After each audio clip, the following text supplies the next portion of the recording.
Hello everyone, welcome back to my channel. तो अभी आया है, जैसे कि आप जानते हैं कि 21 अक्टूबर को से शुरू हो गया है आरआरबी एनटीपीसी का, जो कि 4 मंथ बाद फिर से एग्ज़ाम्स होने वाले हैं। इसका एग्ज़ाम्स पहले वाला जून में हुआ था और उसके बाद फिर से अंडर ग्रेजुएट वाला हुआ। उसके बाद फिर 4 मंथ ही अंडर ग्रेजुएट वाला के बाद जस्ट तुरंत ही बाद अभी टीयर 2 का जो भी आंसर की आया हुआ है, फिर से एग्ज़ाम के लिए वैकेंसी आउट कर दिया गया है।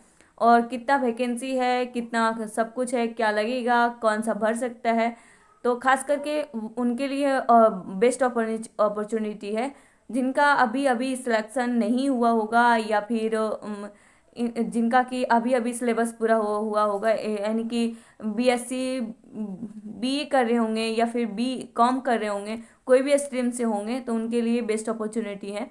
तो उनको भरना बहुत ज़रूरी है, और वो अपना उम्र भी बहुत खास करके जोड़ के भर सकते हैं, क्योंकि बहुत सारे ऐसे स्टूडेंट भी होते हैं कि बहुत कम टाइम बच भी जाता है, यानी कि उनका ग्रेजुएशन तो हो जाता है, लेकिन उनका 21 ईयर्स होने में टाइम होता है। तो इसको जोड़ना कब से है, कैसे पता चलेगा कि हमारा हुआ या नहीं, कितना वैकेंसी आया है, कौन सा पोस्ट है।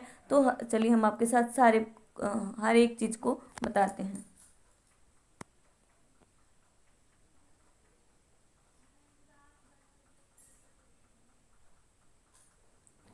तो इसका फॉर्म 21 अक्टूबर से स्टार्ट हो गया है, और इसका ऑनलाइन का लास्ट डेट है जो 21 नवंबर को है। तो सबसे बड़ी बात है कि 1 महीना इसमें पूरा फॉर्म भरने में लगता है, और इसमें जो एनसीएल का ज़रूरत बहुत बड़ी ज़रूरत है, जो कि अभी जैसा कि आप जानते हैं कि बिहार में इलेक्शन है, और बहुत छठ का पर्व चल रहा है, तो बहुत सारी कर्मचारी जो हैं वो छुट्टी ले चुके हैं, और हमारा भी बनाना था, तो हमारा भी बना नहीं है।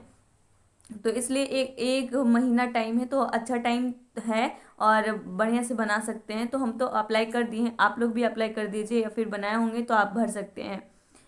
तो चलते हैं, हम आपको बताते हैं कि कितना लेवल, कौन सा लेवल का है। तो इसमें पूरे वैकेंसी जो है 5810 है, यानी कि 5810 पोस्ट है इसमें। और इसमें देखते हैं कि कौन कौन सा है।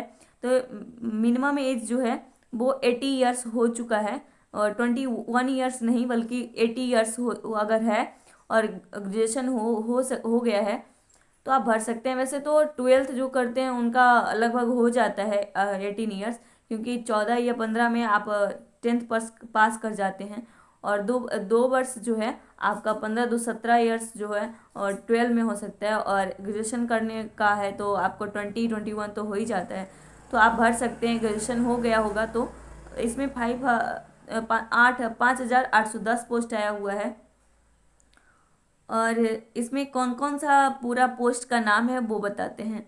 तो एक है चीफ कमर्शियल कम टिकट सुपरवाइजर, जिसमें 161 पोस्ट है। और स्टेशन मास्टर, जिसमें 615 पोस्ट है। गुड ट्रेन मैनेजर, आप नाम सुने हुए होंगे, तो उसमें 3,416 पोस्ट है। आप इसमें सबसे ज़्यादा पोस्ट है गुड ट्रेन मैनेजर में। जूनियर अकाउंट्स असिस्टेंट कम टाइपिस्ट जो है 921 है। सीनियर कलर कम टाइपिस्ट जो है 638 है, 638 और ट्रैफिक असिस्टेंट जो है 59 है, सबसे कम इसी का है। तो ये सारे आपका पूरा है, पूरा डिपार्टमेंट है। इसमें आपको अगर वैकेंसी है और आप भरते हैं या फिर आपका सिलेक्शन होता है, तो इसी डिपार्टमेंट में से कोई एक आपको डिपार्टमेंट दिया जाएगा। और इसमें सिर्फ सिंपल है, ग्रेजुएशन होना चाहिए सिर्फ आपका बस, और आपका कागजात पूरा होना चाहिए, जो एनसीएल होना चाहिए, सबसे मोस्ट इम्पॉर्टेंट है जो कि एनसीएल होना चाहिए।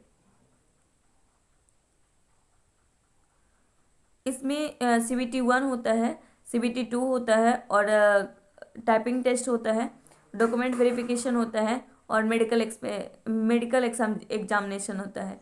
तो इसमें बहुत सारे स्टेप है, यानी कि 3 2 5 5 स्टेप को पूरा करना होता है। जिसमें जो एग्ज़ाम्स वो है, वो दो है, टीयर 1 और टीयर 2। और इसमें एक टाइपिंग टेस्ट है। तो टीयर 1 में पढ़ना होता है रीजनिंग, मैथ, और विज्ञान, और गणित। 4 सेक्शंस पढ़ना होता है, रीजनिंग, मैथ, सॉरी हम आपको गलती बोल दिए थे, रीजनिंग, मैथ, विज्ञान और जीके जीएस, बस 4 सेक्शंस पढ़ना होता है। और CBT 2 में भी वैसा ही होता है, उसका ही CBT वैसे आज उसका क्वेश्चन थोड़ा सा एडवांस होता है इसमें। और इसमें एक बात और है कि इसमें जोन होता है, यानी कि कौन कौन सा जोन आपको लेना होता है, कौन सा जोन है जो आपको चूज करना है, आपको आप अपने अकॉर्डिंग चूज कर सकते हैं, क्योंकि आपको पता है कि हमको रहना कहाँ है, हमको करना कहाँ है, हमको जाना कहाँ है, या फिर हम कितना मार्क्स ला सकते हैं, हमको मिलेगा कौन, तो ये सब आप चूज कर सकते हैं। तो आप अपने अकॉर्डिंग भर लीजिएगा।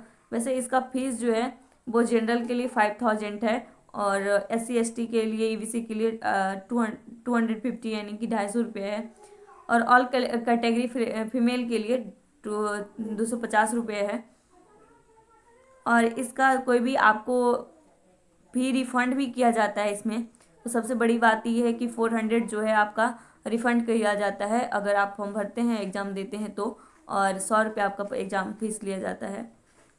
और इसमें 22-23 नवंबर यानी कि 23 नवंबर तक पैसा पेड कर सकते हैं। कोई कारण बस आपका नहीं हो पाए तो आपको 23 नवंबर तक पूरा कर सकते हैं। तो ये थी सारी जानकारी। इनका रांची बोर्ड है, गोरखपुर बोर्ड है, समस्त मुजफ्फरपुर है, पटना बोर्ड है, तो ऐसे बहुत सारे बोर्ड हैं जिससे आप भर सकते हैं। आप अपने अकॉर्डिंग चूज कर लीजिएगा। आई होप हमारी वीडियोज अच्छा लगा होगा, और नहीं अच्छा लगा होगा तो आप क्वेरी करके कुछ बता सकते हैं। और हमारी वीडियोज़ को लाइक कर दीजिए, शेयर कर एंड सब्सक्राइब कर दीजिए। बाय।